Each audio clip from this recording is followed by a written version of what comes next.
What is up, enthusiasts? It is Cedar Flags here, and welcome back to another one of my videos. So in the past on this YouTube channel, I have talked about roller coasters that suffered through major problems and periods of downtime, like Lightning Rod at Dollywood and Top Thrill Dragster at Cedar Point, which that coaster's future is still unknown. But today, we aren't talking about either. We are talking about another roller coaster with some very complicated issues surrounding it, and that is El Toro at Six Flags Great Adventure. This 2006 Intamin prefab has, to say the least, suffered many problems with both the trains and the ride's structure in the recent months. And today, I wanted to get into it.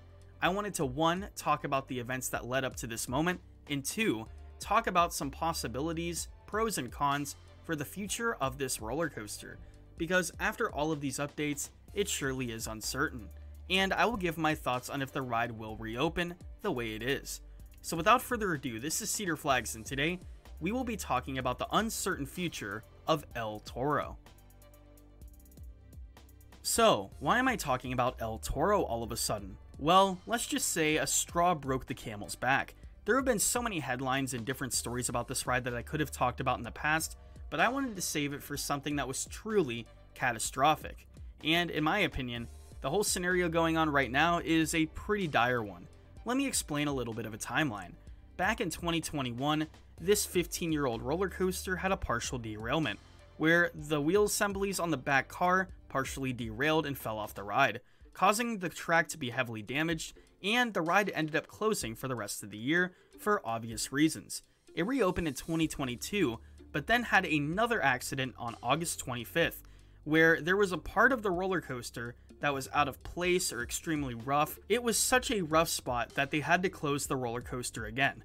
So, why am I talking about El Toro now, about a month after this accident? Well, yesterday a report came out by the Department of Community Affairs, and they said that some parts of the structure were so damaged that the ride is now considered structurally compromised.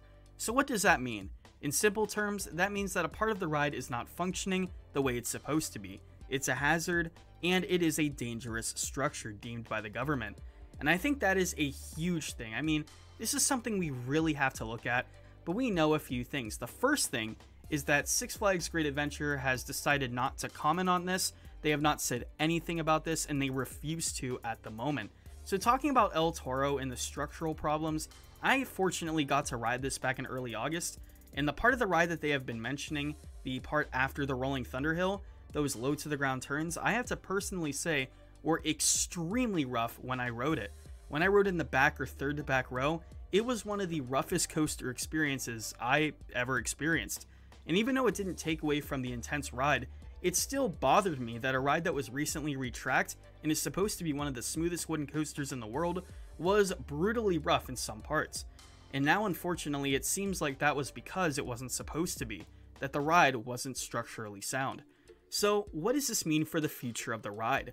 I have a few factors in the next part of the video, some positives that could hint that the ride will reopen soon, and then some negatives that I could see deterring the ride's opening or delaying it indefinitely. So let's get into that right now. So let's start off with the good news. I have a few positive remarks about this ride, and this is some light at the end of the tunnel, some hopes that this ride will reopen as it was. The first factor is that Six Flags said that the ride would reopen. Now keep in mind this was before the government said that this ride was compromised, but it was after the August 25th accident, which is pretty important. They basically said that after a routine inspection by the government and the park officials, the ride would eventually reopen. And I feel like that's something very important to look at. Now, I know the park has recently been very quiet, but this has also been a recent statement as well. So just keep in mind what the park says. The second positive is that this coaster has a great reputation when it comes to how good the ride is overall. Many enthusiasts have this ride as their number one, and many people say that this is one of the greatest roller coasters on the planet, me included. Alrighty, we've talked about some good news, now let's get into the bad news. These are some factors that I could see hinting at El Toro's closure or makeover. So let's talk about them. The first one is that the ride hasn't been too popular with the general public in recent months. I got to go to Six Flags Great Adventure in August of 2022, and when I say this park had no one in it, I really do mean it. There were so little people there. We didn't have to wait for a single thing, and this was on a Sunday. The second thing is the connections that Six Flags has with Intamin. In recent years, Six Flags has kind of been distancing themselves from the manufacturer, even though they had a great connection with them back in the 2000s and the early 2010s. The third one is a big one, the strict New Jersey politics. If you don't know, New Jersey is a very strict state when it comes to roller coasters and amusement park rides. I mean, they had Action Park. Need I say more? Anyways, the state is very, very strict when it comes to inspecting rides, and if a ride has some sort of problem, the government's going to come in and look at it, thoroughly inspect it, and it's hard to tell if they're going to reopen it or not. In fact, I've heard certain accounts that the ride barely opened and barely got the okay from the New Jersey government the first time, and this ride has been shut down for the second prolonged time, so I don't really know what they're going to say at this point. So, at the end of the day, do I think the ride is going to reopen? That's a tough call, but I'm going to be optimistic and say yes. Despite all of this, it still looks like results are turning in for this ride being reopened. I've heard from people that they are trying their best to get this ride reopened, and the park, like I said, basically almost confirmed that this ride will see another day.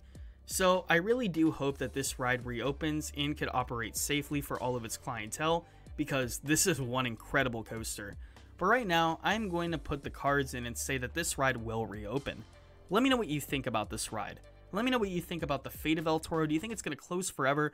Do you think it's going to reopen? Let me know in the comments below. This is Cedar Flags, and I'll see you all later.